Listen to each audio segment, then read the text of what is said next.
I'm joined today on the panel by Jay Jordan, Carrie Baranian, and new kid on the block, Steve Henderson.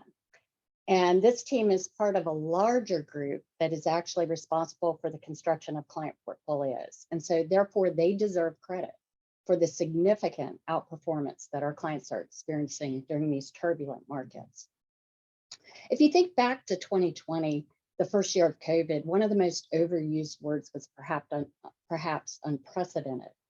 Today, I think we're at risk for overusing anxiety, stress, and volatility. And there's good reason for this, because when we think about where we are today, inflation is at a multi-decade high. There's turmoil and uncertainty, both with domestic politics as well as international affairs. The dollar is strengthening toward an all-time high. The current national debt is in excess of $30 trillion. And when you think about the speed and magnitude of rising interest rates, you're almost tempted to reuse that word unprecedented. And stock market losses have created $9 trillion of reduction in American wealth. And it would be tempting to think about all of these landscape changes as happening over the past 15 months. But the setup, Jay, has been occurring over a much longer period of time. Can you help us understand how we got here?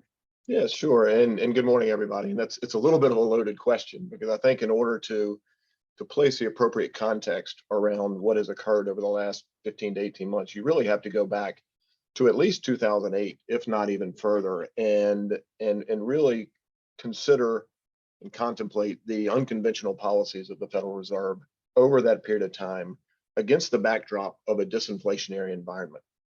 And by unconventional, really thinking about the impact that quantitative easing and zero interest rate policy have had on financial markets and asset prices in general. It's been an extraordinary period of time for the last decade when you think about asset prices. Asset prices have been growing materially faster than underlying economic growth, which is a unique dynamic when you go back through the history of capital markets. And so when you look at where we are today, it's really hard to overstate the impact that quantitative easing, zero interest rate policy has had on financial assets, both in terms of how we have lowered the cost of financing for businesses, as well as we've lowered the discount rate by which we value assets.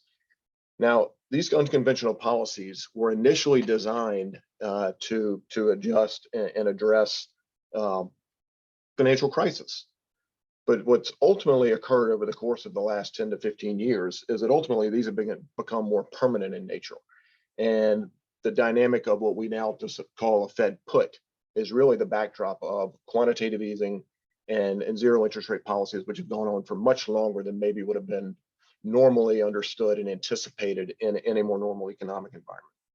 You layer onto that the fact, as Deanne said, we're now at $30 trillion in national debt. Well, that's the result of running fiscal deficits on a relatively normal basis, consistent basis over the course of the last decade. And that has been also a stimulus to economic growth. And so the question now is, where do we go from, not necessarily where do we go from here, but where are we now? And I think, the four most dangerous words in investing have always been, it's different this time. But in this particular case, we would actually argue it is different this time. When you think about the backdrop of the last couple of decades, both from a demographic perspective and the abundant supply of labor, coupled with immigration and trade policy. And then you add on to that, where we've been in a period where we've had strong disinflation. Those trends are reversing themselves. And then you layer on the underinvestment in natural resources around the globe, both from a cyclical perspective and from a structural perspective. And our challenge is that while we anticipate that inflation will come down from the levels that Deanne cited earlier, we still believe that higher inflation is structural in the economy and in markets at this point. And that suggests that the Federal Reserve is going to have to be resolute. We have to take them at their word that they're going to continue to raise interest rates, normalize interest rates in order to bring down the level of inflation. That has a meaningful impact on financial markets broadly and how we think about how we value businesses as interest rates normalize. how we value businesses and how we value assets. Now, the good news is that in that environment of rising rates and declining valuations, is that as investors, we're putting ourselves in a better position to think about prospective returns. So Jay, when you think about the Fed remaining resolute, there's a lot of conversation and a lot of people have maybe been trained to anticipate a Fed pivot. I mean, does anybody have a thought on the odds of a Fed pivot?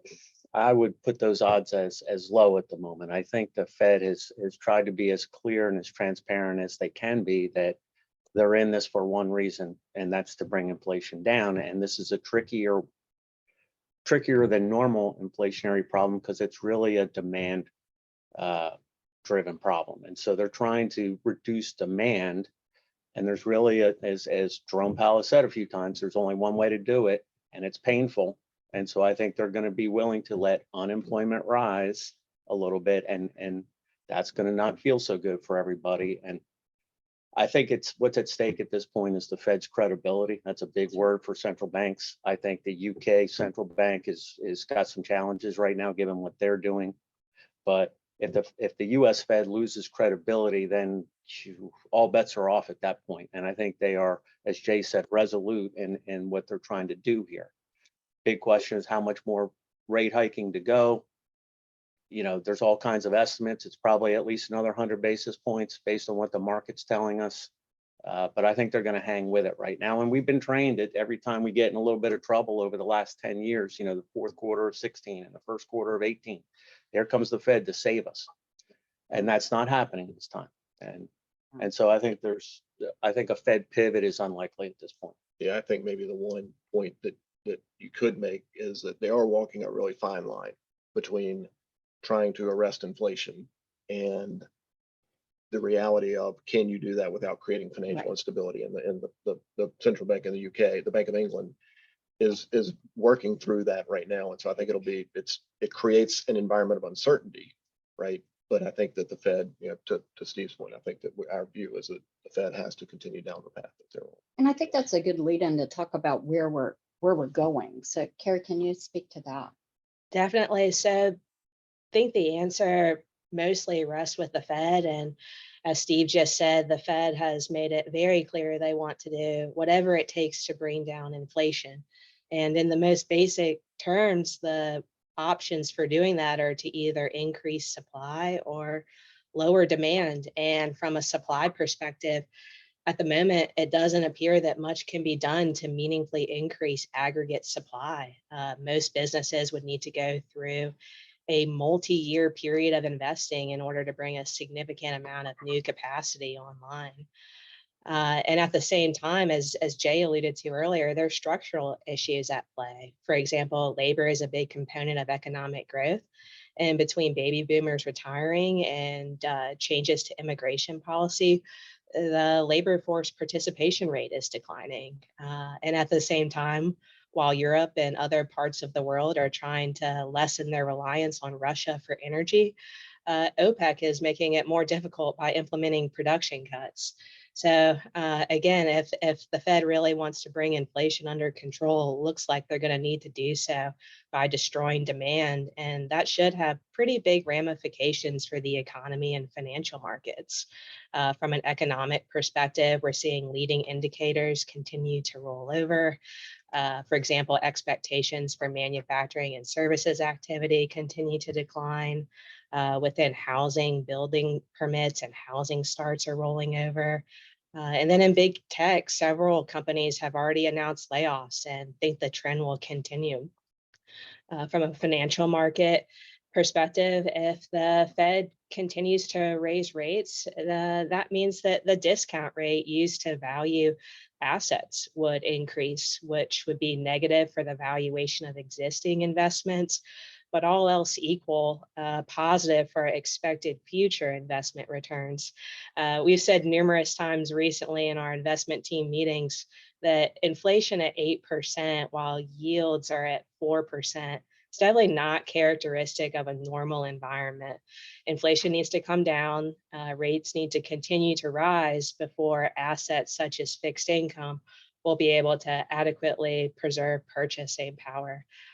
Just comparing the five-year forward yields for treasuries and treasury inflation protected securities tips suggests that the market is currently pricing in long-term inflation of 2%. I think that means that if inflation comes down, but not all the way back to 2%, the market will likely react with disappointment. And then on the equity side, S&P is currently trading at about 15 times expectations for next 12-month earnings, which is modestly below historical average. I think it's really important to note that those consensus expectations are still for corporate earnings to continue growing at an above trend pace, which we're really skeptical of, to be honest. Actually, I think it's really easy to build a case for why top line revenues should weaken and for why profit margins should fall from all-time highs in this environment. I think that the volatility we saw in September was partly driven by the market beginning to revise earnings estimates lower for third quarter 2022. So really do believe that we're just in the early innings here. Thank you. And I mentioned earlier that our clients are experiencing outperformance in these markets, and that's due to the structure of the portfolio. So importantly, it's about the holdings in the portfolio. And secondly, about the allocation itself. And Steve, your role with the firm is critical to our ongoing work around risk mitigation while enhancing returns. And I was hopeful you could spend some time speaking to that today. Sure, happy to. As hopefully some of you, maybe most of you know, we are in the process of creating a pooled vehicle that you will all be able to invest in to get allocations to a range of private investment asset classes. And there's really two main reasons why we want to offer this to the clients. And this is just one piece of an overall asset allocation. And it is designed, one of the primary benefits is to reduce the risk in the portfolio. Why is that? And if you think about the world of venture capital and buyout funds and all those sorts of things, the way those companies and underlying positions are valued is very different. And the reason it's very different, and I'm comparing it to the public markets, the reason it's very different is really it's the time horizon. As Carrie just said, there's lots of discussion about forward earnings in the public markets, and they're thinking a quarter at a time, very short-term oriented. And it's all about, getting the numbers right for a quarterly reporting cycle. And if you miss, then the market crushes the public equity. And that's not what happens in the private markets. It's much longer term thinking, 5 to 10 years at a time, much more focused on revenue growth as opposed to earnings, in the upcoming quarter or two. So it's a way to reduce risk. You're exposed to different factors than the public markets, and it's a much longer perspective on things in terms of how you run the company and what you really focus on what's important for the long run. So reducing risk that way is one of the benefits, and the other obvious benefit is our return expectations will be higher, giving. It's an illiquidity premium that we would expect. We would expect significant outperformance versus the public markets over 5 to 10 year periods. So it's a risk reducing, return enhancing kind of strategy, but it's not immune to what's happening right now. I mean, there are valuation changes going on in the private markets as a result of what is happening in the public markets.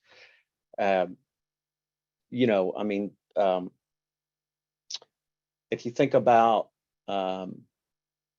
think about venture capital for a second, I mean, there's still going to be great entrepreneurs creating great companies on a go-forward basis, and it's an opportunity now to get access to those at lower prices. So the time is actually quite good to come in to create this fund and try and take advantage of what we see playing out over 2023 and beyond, and that's buying a good asset at an attractive price gives you a great head start to achieving a good outcome.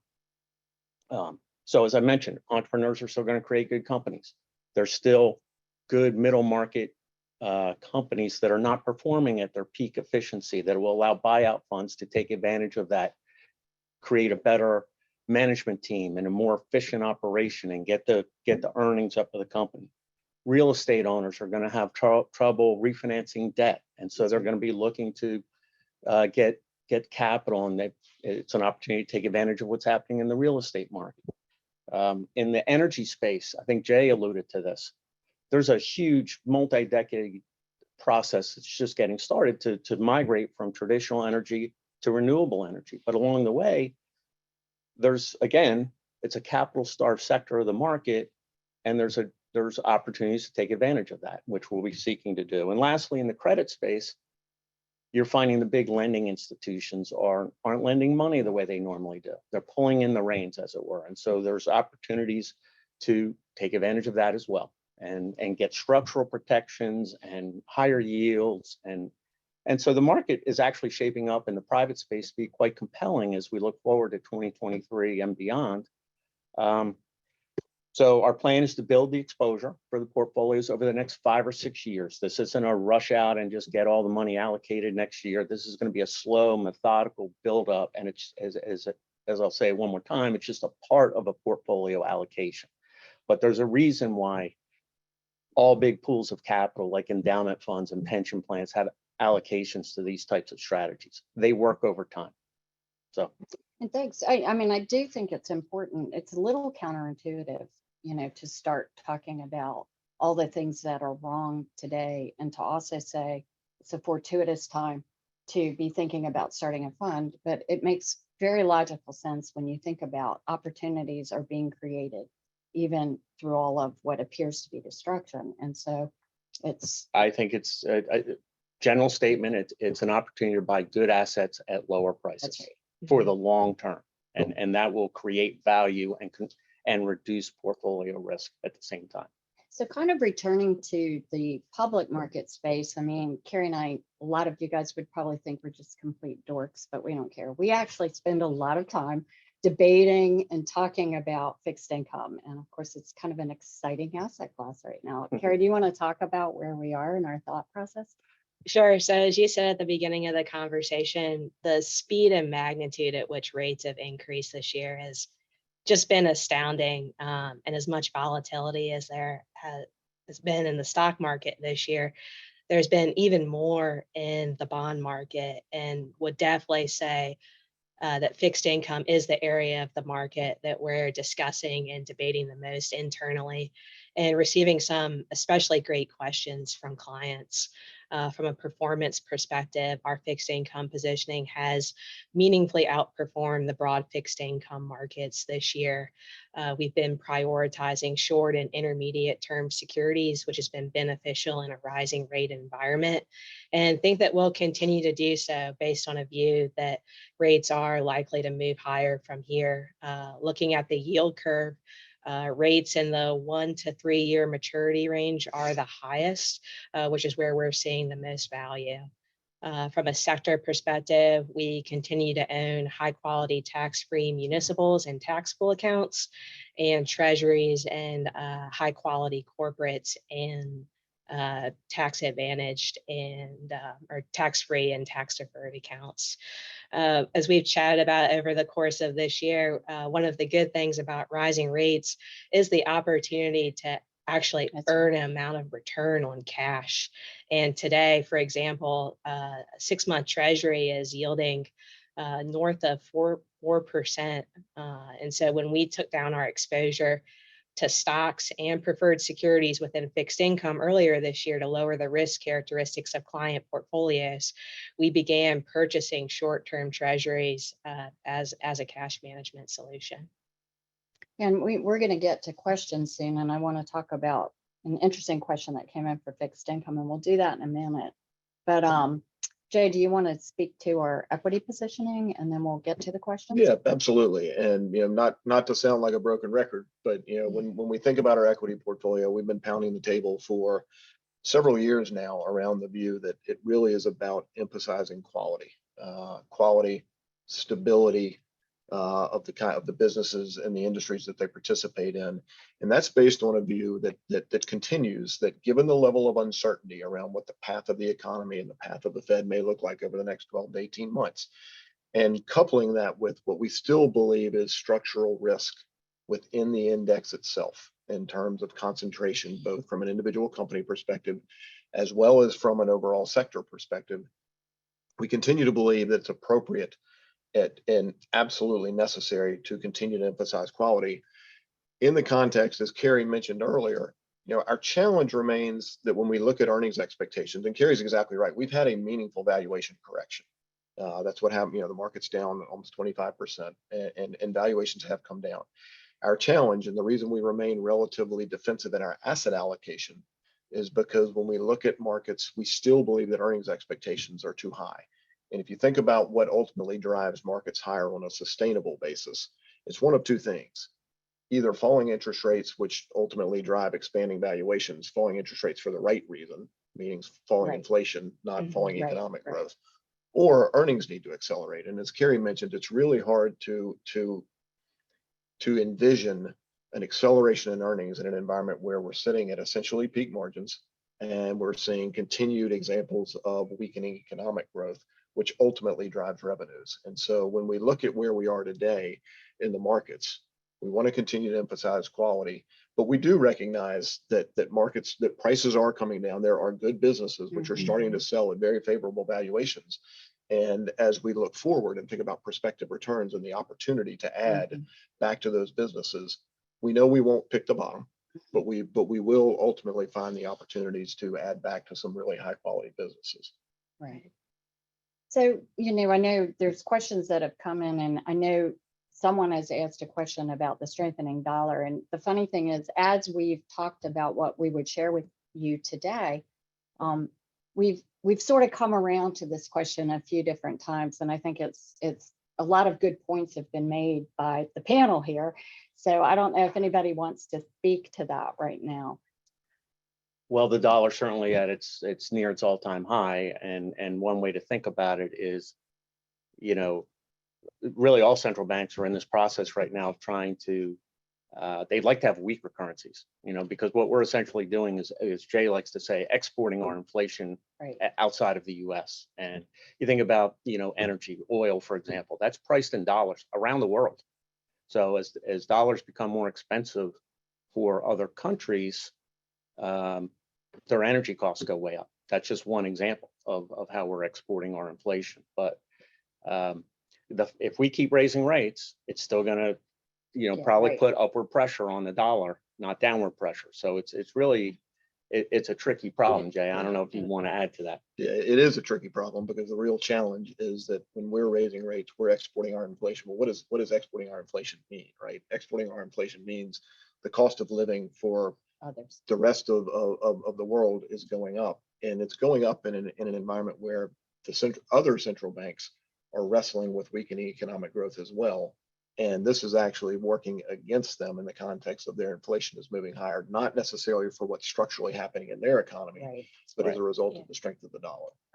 There was an article in the Wall Street Journal the other day on the dollar, and they had a stat in there which said emerging markets have about $83 billion of US dollar denominated debt coming mature in the next year. So Yeah. it's definitely a headwind. Yeah. Yeah. And so do we want to turn, Jay, to other questions that have come in? Carrie, I Yeah. did want to ask you, but while he's pulling those up, we love when we get challenging questions directly in our client meetings. And one came up about fixed income that we thought was a really interesting talking point. And I think you spoke to a lot of it with your analysis of where we are with fixed income, but maybe just one more time, speak to what the question was.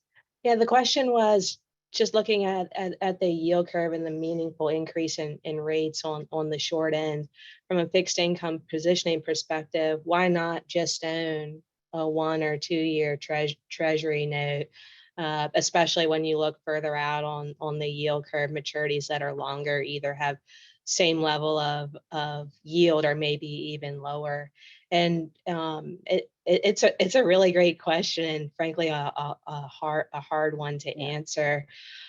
One thing that we're thinking about is, due to rising interest rates, the price sensitivity of bonds should be lessening, and that's because the income associated with those bonds is now becoming, hopefully enough to mitigate some price depreciation if rates continue to increase.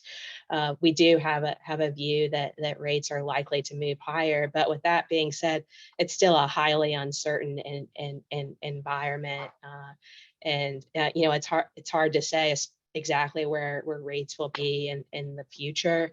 And we have to think about things like reinvestment risks. So really do see a lot of value in short-term treasuries today. We have them as a meaningful allocation in our Right. portfolios, but also see value add and benefits associated with diversification through owning, for example, some high quality corporate bonds issued by excellent companies. We've seen credit spreads increase a little bit, and to have the opportunity to earn 5 or 6% from a high quality corporate bond, Yeah. we think that's appropriate. And it's been an active internal debate Yes. amongst the team It absolutely has been. of how we are, right, or how we are positioned, and we're, to some extent, we're taking a more conservative viewpoint of being in the middle, but we are still short even in those corporate Right. bonds. Right. We are Right. relatively short. So, but it's a Good question. great question and a challenging question. Yeah.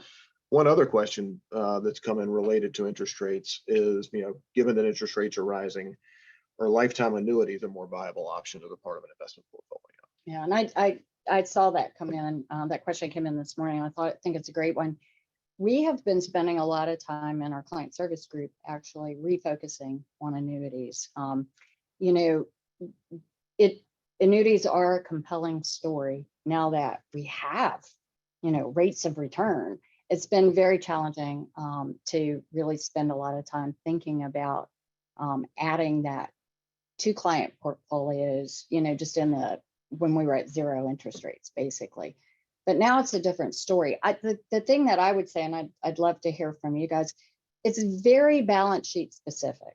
There are some clients that absolutely a conversation around what annuities might mean for their lifestyle and their risk mitigation and their ongoing thoughts around their cash flow. There are other clients where their balance sheet would say, no, there isn't a need for a product such as an annuity. There's actually, you're self-annuitizing. And so that's balance sheet specific. Right. Love to talk to people about that. So in your next client meeting, if you're curious about that, bring it up, because we definitely are focused on it. Okay. We don't have any more open questions from the audience, but I'll ask a question, just maybe coming back to, one of the things that we debate, and we certainly work with our outside research partners as well around, is, Deanne made the point that we've got $30 trillion in national debt, and we're in an environment where our expectation is the Federal Reserve continues to raise interest rates. And I think it's an interesting question to discuss. What is the interest rate sensitivity, or how do we think about the interest rate sensitivity of the economy today versus maybe where we were a few years ago? Yeah, I can take a stab at that one. It's been interesting to read the different views from our research partners, and I think a case can be made that the economy is less interest rate sensitive than it was historically. And maybe two examples or concepts to give there. One might be the labor market.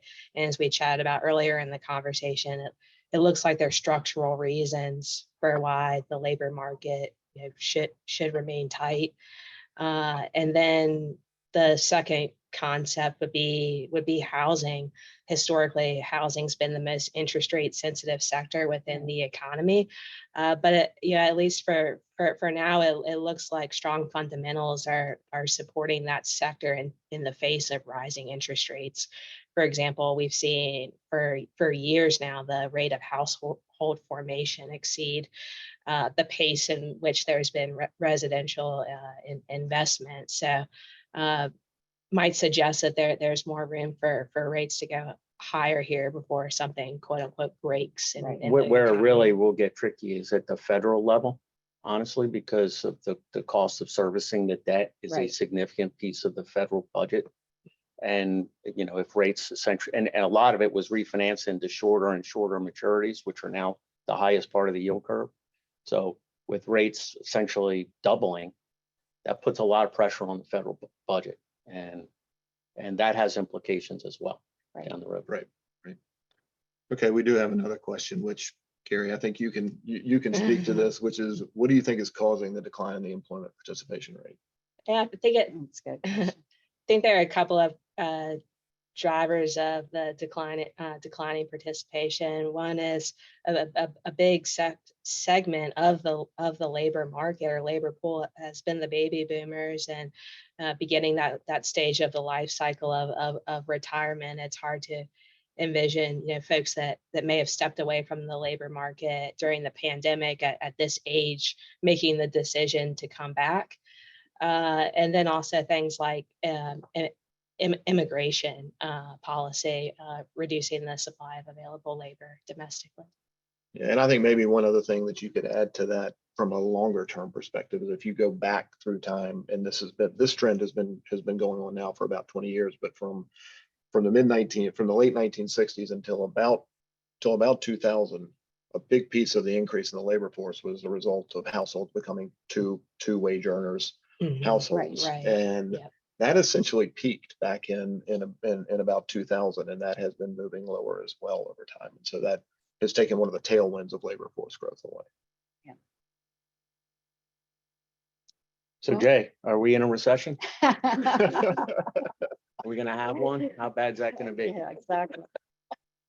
I think the answer to the question, are we in a recession, is that I believe that we are, if not in a recession, we are entering a recession. I think that the Federal Reserve has been pretty clear that they are willing to accept some level of rising unemployment in order to lower inflation to a level at which it is having a lesser impact on the overall, on broadly the American consumer.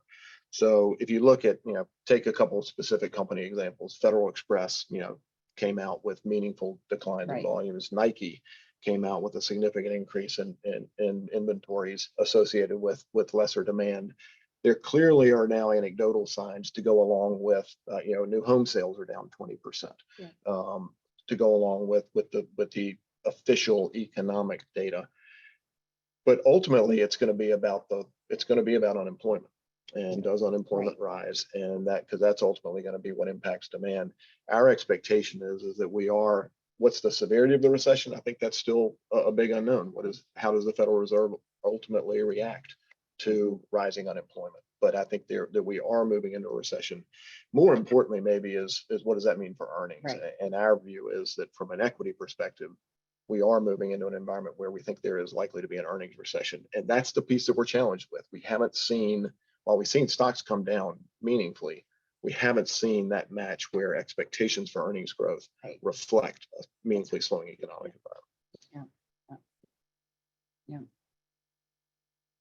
Well, if that's everything, we look forward again to seeing those of you that can join us tomorrow night. And if you have other questions, please reach out to your team here at Heritage. Thank you.